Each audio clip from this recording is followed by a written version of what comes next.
Welcome to the Female Finance Collective, where we encourage women to have open and honest conversations about all things money. In today's episode, we're going to be chatting about setting short-term financial goals. So, when we're talking today, we're really thinking about goals that are within a year.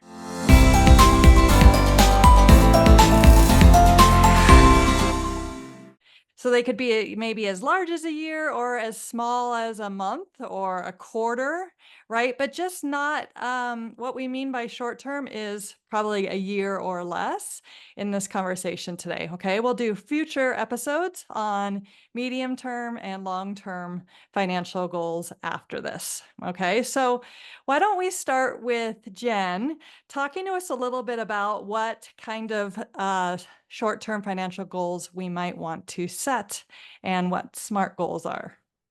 Short-term goals are the types of things that aren't going to get you like where you want to be in the end, but they're kind of the same way that we talk about foundation, plan builders, and wealth builders. These short-term goals are kind of like the foundation goals of getting you where you want to be. And it could be something as simple as like you need to make a change to something that you just keep forgetting to do, or it could be something like getting an emergency fund started. So they can kind of run the gamut. We're going to give you examples throughout the episode of the types of short-term goals a foundation builder, a plan builder, and a wealth builder might be setting. But what we think is really important for you to remember is the way that you write your goal or the way that you phrase your goal is really kind of the key to making sure you're successful. So we're going to use the SMART goals. That I think that's a really common thing that you've probably even heard of, even if you're not sure what it means. I feel like most people are familiar with what a SMART goal is. And so you want to make sure that any goal you set is really specific. So you want to be very clear about what you're trying to do. You want to make sure that it's measurable. So if your goal is, I just want to get money in my emergency savings, okay, that is not exactly specific. How much money do you want to get in there? When are you wanting to start? Like all these elements need to be considered. So specific and measurable. How much money do you want to have in your emergency savings? So maybe you're going to say, I want to have $1,000. Then you want to make sure that your goal is attainable. So if you're just getting started and you're making $40,000 a year, saying your SMART goal in 1 year is to have $10,000 in your emergency fund, that's probably not attainable. So you want to make sure that you're thinking about something that you can actually accomplish, because if you can't accomplish it and you don't achieve your goal, that feels really defeating, right? And then it's hard to keep moving forward. So specific, measurable, attainable, realistic. We kind of just it was kind of lines up a little bit, I think, with attainable. Is $10,000 realistic? Probably not.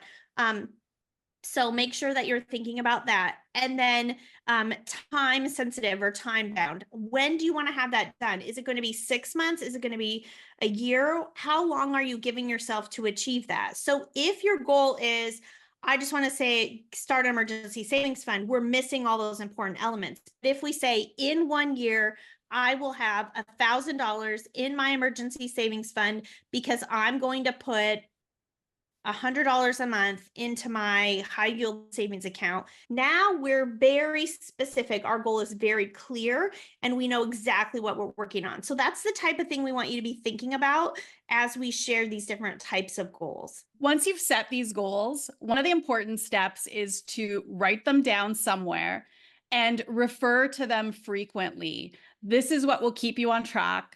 This is what sets the direction for your finances, and it will also help you to gain momentum. So when you're looking at your goals on a regular basis, you know what you're supposed to be doing with your finances. What I do is I still use a traditional spreadsheet for looking at my spending plan, and I do track my finances, and I write my goals on the spreadsheet. And I also write down all of the tasks that I need to take care of when it comes to my finances. So if I identify a task, it could be negotiating a utility bill. I write that on my spreadsheet because I might not have time in the moment to take care of that task, but I have it noted somewhere so I don't forget about it.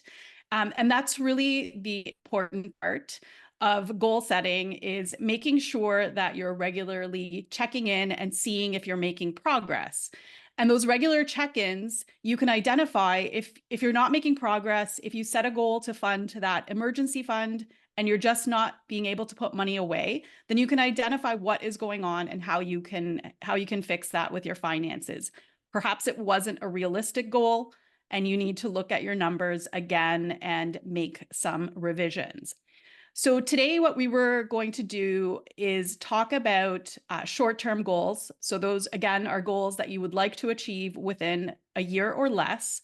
And we'll look at it from the perspective of different financial, like the foundation builder, plan builder, and wealth builder. So just different financial avatars. So a foundation builder, you are just starting to get more intentional with your finances. So you have decided that it's time to make some changes with your money. And Jen mentioned a great first short-term goal as being creating an emergency fund. And that can be even getting to $1,000. So getting $1,000 invested into an emergency fund and starting to look at your overall household finances. So understanding what your income is, what your debts are, and where your money is going day to day. And usually people might have some debt. So perhaps you're carrying some credit card debt. It's figuring out what you owe and starting to work out a plan to dedicate some money towards that credit card each month. So again, these goals are shorter term in nature and are designed to happen within about the first year. Did either of you have anything to add for the foundation builder? So those getting started when it comes to setting short-term goals? I was thinking about when I was a foundation builder, just starting to learn about how I can manage my money and setting some longer term goals, like how am I going to get here and where do I want to go? What I needed to do was set up a vacation fund as well because vacationing is super important to me. I was working part-time with two little kids at home, and my husband was a teacher as well, and we didn't have a lot of extra money, but going on a trip was important to us. And so we set up when we were foundation builders, some savings into a vacation fund that we said we set some goals around. We said we're gonna, I feel like $5,000 is standing out in my head. I don't know how realistic that is, but we're gonna try to get $5,000 by this date. So set that SMART goal around it, and then worked backwards from there and, kind of divided it out by month and how much we needed to save each month. And then for me, my strategy to do that was to make more money. So I started teaching. Actually, I found where Jen and I both taught at the University of Phoenix in evening classes. And so I started making more money so I could fund that travel fund, because my husband and I had just lived in Italy and now we were back in the States with two kids and we were like, we've got to get traveling again. So that was really important to us. So I'd say the whole idea at foundation level is with short-term goals is just starting to make a plan, starting to, it might feel really hard to attain it. But it's probably realistic if you focus on it and you actually work backwards from that goal and plan out what it would look like. And I always say, like, I like to set really big goals in the way of hard to attain, but it pushes me. I just know that about me. It pushes me to do even a little bit more than I might have been able to do. And so, who you are as a goal setter. Some people love it and some people hate it. But what really, whether you love it or hate it, what really we're talking about here is writing down on your spreadsheet on a piece of paper some kind of obtainable goal, because then you're telling your brain, this is what I want to do and this is realistic and I'm going to get there. I'm going to work towards getting there. And once you focus on it and start taking action, you can meet those goals, or you can at least get close, or you can move the goalpost, right? There's so many things. Like it's a motivation, a momentum, like you said too, Marilee, the momentum, get that started with the SMART goal, and keep pushing through. And it does get easier, I would say, with that celebration at the end too. I also think having the goal keeps you focused on what you're doing instead of trying to do 10 things. You're like, nope, this is the goal, or these are the two goals that I'm really working on right now. Also, side note, I totally said the R wrong, and I knew I was saying it wrong when I said it, but I couldn't get it to come back. Relevant is the R. So not realistic, but relevant. Is this make sense? Does this help me get to my long-term goal? So if you're thinking of some sort of a financial goal and that isn't really somewhere you want to be, maybe it's something you heard somebody else say, then that's not a good goal for you because it's not relevant to kind of your long-term plan or your vision. So I knew realistic. I was like, no, that's kind of what the A is. So make sure that it's relevant to what you're working on. So I also want to talk about a really good goal for a foundation builder as being paying down your debt. So that is something that I had to work on, and I did not set good goals about it, like specific goals. It just was like, I want to do this. I want to do it. But I wasn't like creating a goal. I wasn't creating action steps to do that. So if you are trying to pay down debt faster, I think coming up with using one of those debt calculators. I like that unbury.me, where you can decide whether the snowball or the avalanche method is best for you, and then setting a goal to stick with that payment plan, looking at your budget and saying, okay, I can spend $10 less a month in these like 3 or 4 categories, and I'm going to put that extra $50 towards paying down my debt. But just looking at it, really coming up with a plan, and then writing a goal that helps you achieve that. I think really, if you want to pay down your debt or create this savings or set up a vacation fund, just really putting some time into thinking about what that needs to look like and then how you're going to get there will make writing that goal so much easier, and then sticking with it too, right? Because when you know what you're working for, you're more likely to stick with that plan. I think that that has always been true for me. Kind of like having a why. Your why is you want to be able to do whatever, buy a house. And so you've got to get this stuff done to get that, to achieve your why. So I think that that is really, really helpful. And I like to put my goal like on a sticky note on my computer, or sometimes if it's something I'm really working hard on, I've put the lock screen on my phone. I've like typed the goal out there. So every time I open my phone, it's there staring at me. So if it's something you're really, really working hard on, just make sure you can see it all the time. Jen, I want to emphasize one of the points you made, and it was not having too many goals. I think that having 1 to 3 financial goals really helps you to remain focused, and it's easier to weigh your financial decisions when you have a smaller number of goals. In the moment, if you're, making an impulse purchase, it's easier to say, hey, no, I'm saving for an emergency fund. That is my big goal. And I am going to avoid this purchase because I want to hit my number sooner. And that is just a really powerful way to look at your goals, is to be really clear on 1 to 3 goals. You might have more than you might have financial tasks that you need to take care of, but your true goals, just keep them to about 1 to 3 specific goals. So at the foundation builder level, you have a good handle on your day-to-day finances. You've probably organized some automated savings. You're starting to pay down your debts, and you have a good handle on your financial management. But you're still going to set some short-term goals. And what that would look like for people in the plan builder phase is maybe they're starting to think ahead for their next vehicle. So they know that they need to replace their vehicle in, say, 3 to 5 years. They're starting to save money each month to go towards the next vehicle. If you have kids, you might be looking at education savings. So setting aside some money, getting that invested for your kids' future education.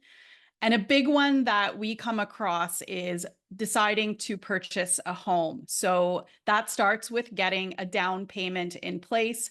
And usually that's a very popular medium-term goal for people who are plan builders to work towards home ownership. I would say, depending on where your emergency fund is, you might want to set goals around upping that to about 3 to 6 months of your living expenses. At this stage is a good time to be adding more money to that. Also reevaluating how much you need before you decide to up your numbers there too. around there. And then I would also say just starting to save in different buckets for a variety of different things. So it might be education savings or a vehicle, like you mentioned, Marilee, but it also might be a child's wedding. It might be more vacations. It might be to launch a small business. It might be, a variety of things, and a way to start thinking about pursuing your passions and finding a side hustle or another stream of income. All those kinds of things. So like you said, Marilee, it becomes less about the short term and a little bit more towards our middle term, right? Or maybe our short term goals can be a little bit more play oriented, because you have a really good handle on how much money you're bringing in and how much is going out, and how you can cut back or add to different parts. For me at this stage, I was really starting to invest more money into, my brokerage account and the IRAs and such like that as well, because I could start to see that longer term picture at this point too. You're really getting good at planning financial goals. You're getting good at tracking them, seeing how they're going, right? Looking back, did I meet it or not? Did I, write my goal too low, too high, things like that. What do you think, Jen? I think another, well, everything you guys are saying is exactly, I mean, I agree. Ditto. But also something I think is important at the plan builder phase, and I think also into wealth builder, is you can start to plan for things like home renovations, right? So you can plan for those types of things too. It's just a different way of thinking. I know as like a foundation builder, I was just like, pay my rent, move forward, or like I owned a townhouse, so I would, pay my mortgage, that's it. I wasn't thinking about how could I make this better? How could I improve my investment in this home? Like anything like that. So there are if you already have your home is an investment if you own it. So if you have your home or any other type of investment that you want to modify or improve or add to, those are also really good short-term goals that you can be working toward as well as a plan and a wealth builder. I know sometimes people think of those things as wants, like I want to update this bathroom or this kitchen, but those are also investments. Like you can get your money back on a lot of the things not everything you do to your house. Some people get a little wild, but a lot of that stuff is an investment that you'll get back when you sell it. So those are other things that you can be thinking about saving for as well. Marilee, let's bump it up to wealth builders. What type of short-term goals are they working on? Yeah, so I wanted to mention one thing that I come across often, and that is home repairs. And often when you're in the foundation builder phase, you're almost not wanting to face potential repairs.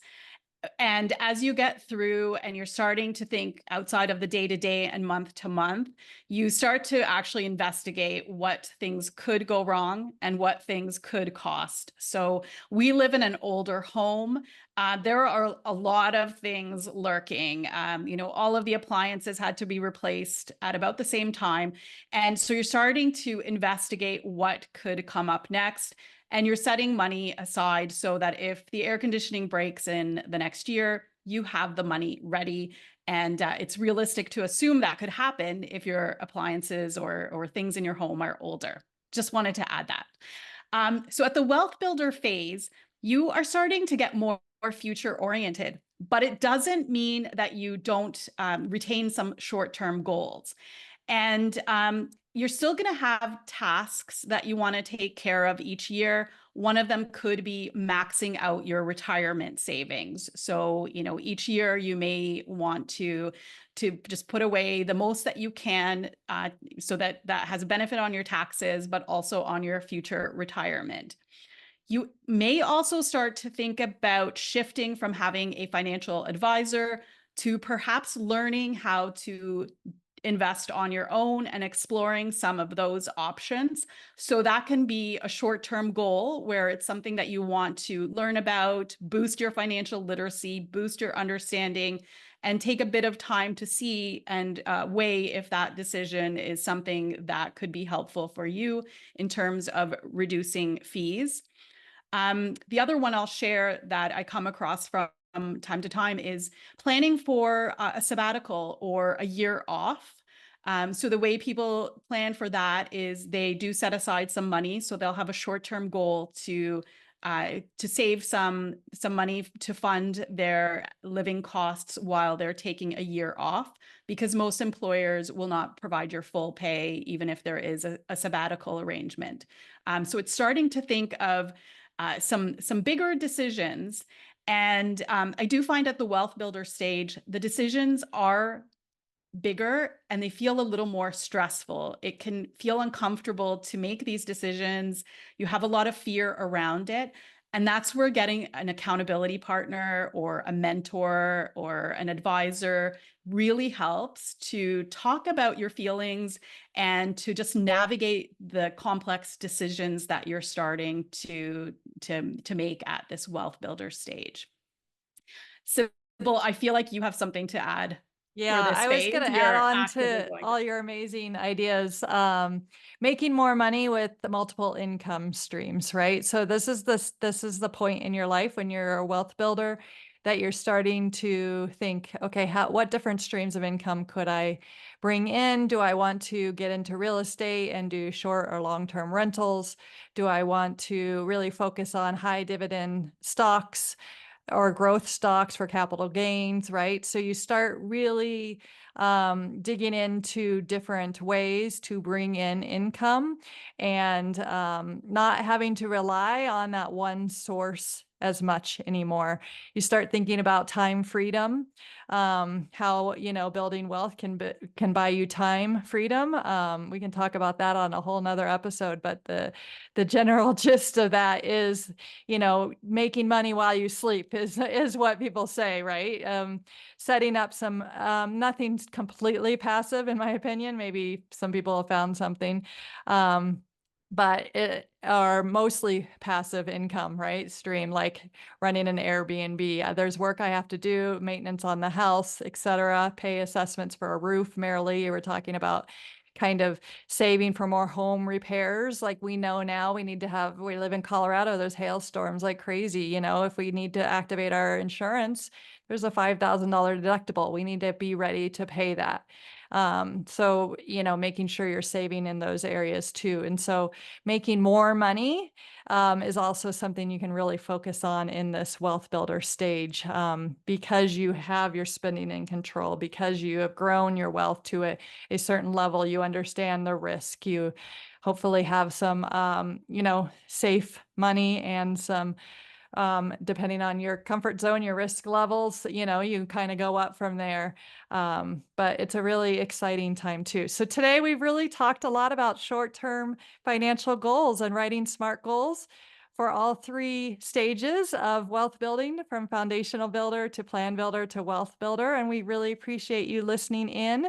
Be sure to like and follow our podcast on YouTube and on your favorite podcast platform. As always, we'd love to hear from you. Let us know what you'd like to hear us talk about. Join the conversation in the comments or on social media, and we look forward to seeing you next time.